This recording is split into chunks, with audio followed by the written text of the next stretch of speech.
Quando tudo parece perdido, é aí que a luz começa. Era ainda madrugada quando uma mulher chamada Ana se levantou silenciosamente. Ela olhou pela janela e viu a escuridão lá fora, mas algo dentro dela dizia que o novo dia traria algo diferente. Não porque as circunstâncias haviam mudado, mas porque seu coração estava disposto a escutar. Ela se ajoelhou ao lado da cama e, mesmo sem muitas palavras, murmurou: Pai nosso, que estás no céu. A oração do Pai Nosso, ensinada por Jesus aos seus discípulos, não é apenas um conjunto de frases repetidas mecanicamente. É uma ponte entre a fragilidade humana e a majestade divina. Quando uma alma cansada repete santificado seja o teu nome, ela está, na verdade, abrindo espaço para a luz em meio às sombras. Tal como Ana, muitos acordam carregando o peso da ansiedade e da incerteza. O trabalho, a saúde, as decisões que precisam ser tomadas, tudo parece grande demais. Mas há uma chave escondida na primeira palavra da oração: Pai. Não um juiz distante, não um chefe impaciente. Pai, aquele que conhece cada lágrima antes que ela caia, que ouve mesmo os pensamentos que não conseguimos transformar em palavras. É Ele quem vê o coração antes da aparência. Jesus poderia ter ensinado seus discípulos a orar de outra forma, mas escolheu começar com a intimidade, com a certeza de que somos filhos e filhas, não apenas servos. E quando Ana sussurrou: Venha a nós o teu reino, ela não estava pedindo por riquezas ou conforto. Estava convidando o céu a tocar a terra. Sua casa simples, seu coração aflito, tudo aquilo era terreno fértil para o reino de Deus se manifestar. Em muitos momentos da vida, não saberemos o que dizer. Mas essa oração antiga nos guia como um farol. Quando dizemos seja feita a tua vontade, não estamos nos rendendo a um destino cruel. Estamos confiando que há um plano maior, mesmo quando não conseguimos enxergar. Assim como o sol que se esconde atrás das nuvens mas continua brilhando, o cuidado de Deus permanece, mesmo nos dias escuros. Um homem caminhava pelas ruas ainda vazias. Seu nome era Daniel. Ele não conhecia Ana, mas também carregava dúvidas. Ao passar pela porta de uma igreja fechada, sentiu algo no peito. Parou. Respirou fundo. E ali mesmo, no silêncio da calçada, murmurou a mesma oração: Pai Nosso. Daniel e Ana não se conheciam, mas o mesmo Pai os ouvia. Você já orou hoje? Talvez não com palavras decoradas, mas com aquele suspiro profundo ao acordar. Deus ouve. Ele está mais perto do que o ar que você respira. Não importa se o dia promete ser difícil. Comece-o com a certeza de que há um Pai no céu, e que seu reino se aproxima de todo aquele que o busca de coração sincero. Se hoje você se sente fraco, lembre-se, não é a força que move o coração de Deus, mas a fé. Mesmo pequena como um grão de mostarda, mesmo entre lágrimas, antes de sair de casa, ou mesmo enquanto escuta esta mensagem, permita-se repetir, com calma e reverência: Pai Nosso, que estás no céu. Esse é o primeiro passo para um dia guiado não pelo medo, mas pela presença divina. As palavras seguintes da oração ressoam como alimento para a alma. O pão nosso de cada dia nos dai hoje. É interessante como Jesus nos ensinou a pedir o pão de cada dia. Não o da semana, nem o do mês, mas o de hoje. Porque o coração humano tem a tendência de correr à frente, de querer prever, controlar, garantir o futuro. Mas o Espírito Santo convida a descansar no agora. Imagine um povo caminhando pelo deserto, milhares de anos atrás. Eles não tinham supermercados, nem geladeiras. Mas, a cada manhã, Deus enviava o maná do céu. Era uma provisão diária, nunca em excesso, nunca em falta. Apenas o suficiente para aquele dia. E se alguém tentasse guardar para o dia seguinte, o pão se estragava. Porque o milagre era confiar de novo, a cada manhã. Assim também é a fé. Ela não é um estoque acumulado. É um relacionamento vivo. É abrir os olhos, olhar para o céu e dizer: Senhor, me sustenta hoje. Ana, ao terminar sua oração, sentiu uma leve paz pousar sobre seu coração. Não porque todos os seus problemas haviam sido resolvidos, mas porque ela sentia que Deus estava ali. O pão que ela precisava não era só alimento físico, era paz. Era direção. Era coragem para continuar. E Daniel, enquanto caminhava para o trabalho, repetia em voz baixa: Dai-nos hoje.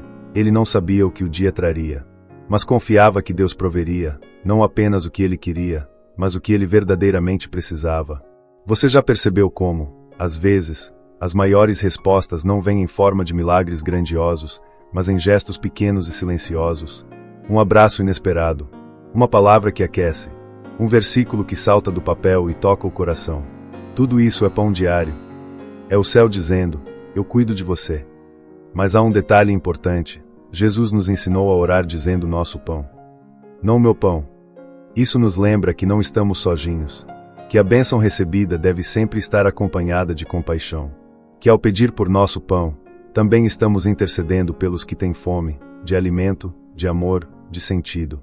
É fácil esquecer isso quando a vida se torna corrida. Mas cada oração é uma oportunidade de relembrar: sou parte de um corpo, de uma família, de um povo. E se hoje você recebeu o pão, pode ser instrumento para multiplicá-lo. Ana, naquela manhã, sentiu em seu coração o desejo de preparar um café a mais. Sem saber exatamente por quê, arrumou uma sacola simples e colocou um pão, um suco e uma palavra escrita à mão: você não está sozinho. Ao sair, cruzou com um homem sentado no banco da praça.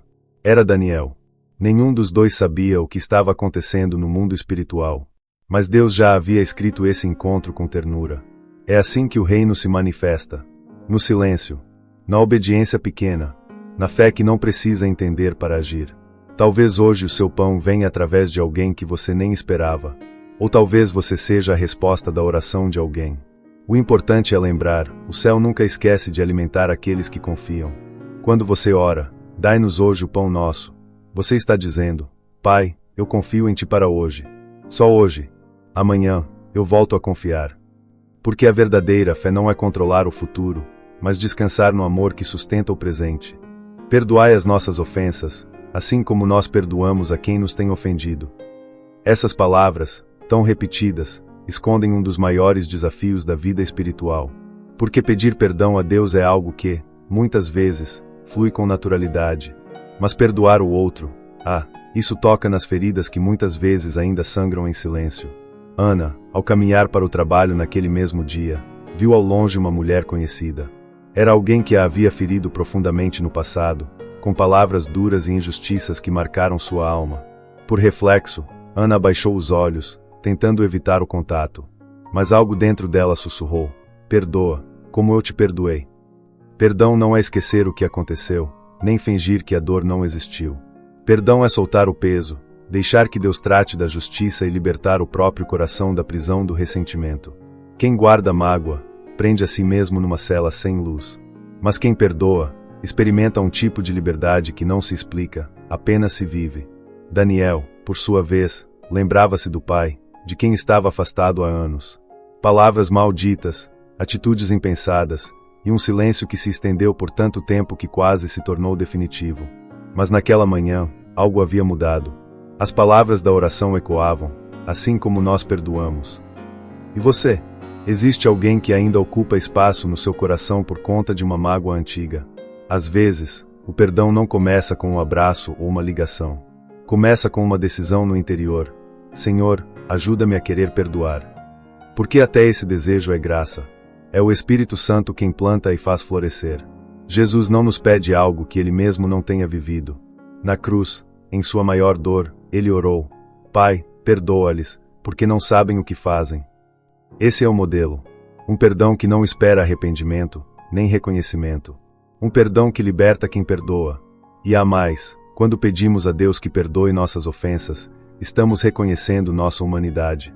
Todos erram. Todos pecam. Todos precisam da misericórdia. Não há oração mais humilde do que essa: Senhor, eu pequei. E Deus, que é rico em compaixão, não se cansa de recomeços. Ele não nos trata conforme nossos erros, mas conforme seu amor. Ana, ao passar pela mulher que tanto a havia ferido, não disse nada.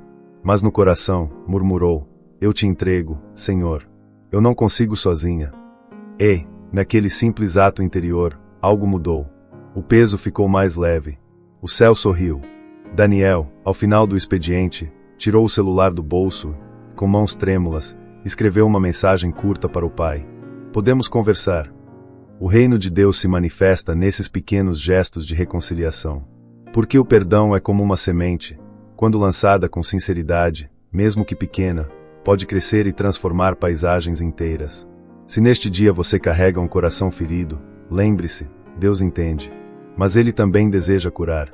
E muitas vezes, A cura começa no momento em que você diz: eu libero, eu solto, eu entrego. Perdoar não é fraqueza, é coragem, é fé em ação. E mais do que isso, é uma oração respondida. Porque todo o céu se alegra quando um filho decide amar como o Pai ama. E não nos deixes cair em tentação, mas livrai-nos do mal. Amém. A última parte do Pai Nosso não é apenas um pedido, é um clamor. Uma entrega total. Porque, ao dizermos essas palavras, estamos reconhecendo que não conseguimos caminhar sozinhos. Que a força que precisamos para resistir ao mal e vencer as tentações não vem de nós mesmos, mas do alto. No coração da manhã, quando o dia ainda está sendo escrito, é o melhor momento para declarar: Senhor, guia meus passos, protege meus pensamentos, afasta de mim aquilo que parece bom, mas me afasta de ti. Ana, ao retornar para casa ao final do dia, sentia-se diferente. Algo havia se transformado, não porque tudo havia sido resolvido, mas porque ela havia permitido que Deus estivesse presente em cada parte do dia. Desde o momento em que se ajoelhou para orar, até os pequenos atos de perdão, generosidade e silêncio. Ela sabia que as tentações ainda viriam, o cansaço, os pensamentos negativos, a vontade de desistir. Mas agora, havia uma consciência nova, ela não precisava enfrentar nada sozinha. O Espírito Santo estava com ela. E quando orava, livrai-nos do mal, ela acreditava que Deus já estava agindo nos lugares que ela nem conseguia ver. Daniel, por sua vez, teve uma conversa longa com o pai. Não resolveram tudo, mas deram o primeiro passo. E antes de dormir, olhou para o céu e, em voz baixa, repetiu: livrai-nos do mal. Amém. E com essa oração, entregou suas preocupações, seus erros, seus medos e adormeceu em paz. Você também pode fazer isso hoje. Antes de sair para seus compromissos. Antes de se deixar levar pelo ritmo acelerado da vida. Antes de tomar decisões importantes. Ore com fé. Pai, livra-me do mal que está ao redor e do mal que, às vezes, nasce dentro de mim. Porque o mal nem sempre tem rosto visível. Às vezes, ele se disfarça de orgulho, de raiva, de pressa. E o Pai, que vê tudo, sabe exatamente onde proteger você. Há um detalhe poderoso nessa parte final da oração. Jesus nos ensinou a pedir para não cair na tentação. Ele sabia que a tentação vem, é parte da caminhada. Mas cair, isso pode ser evitado com vigilância e oração. É como andar por um caminho estreito com os olhos fixos no céu. Os tropeços acontecem, mas a mão de Deus está sempre estendida. E quando a oração termina com amém, ela não termina de fato. Porque amém significa, assim seja, eu creio, está firmado. É como selar uma carta com confiança no remetente, sabendo que chegará ao destino certo. A vida não é fácil. Haverá dias bons e dias difíceis. Mas com o coração voltado ao céu, tudo muda de cor. A oração da manhã não muda apenas o dia, muda quem ora. E quando você começa o dia com o Espírito Santo, nada passa despercebido. Cada detalhe é cuidado. Cada passo é orientado. Talvez você sinta que não tem palavras bonitas para orar. Não tem problema. O céu entende até o silêncio. A oração não precisa de eloquência, só precisa de sinceridade. Antes de encerrar, escute isso com o coração. A paz de Deus não depende das circunstâncias, ela vive em você. Amém.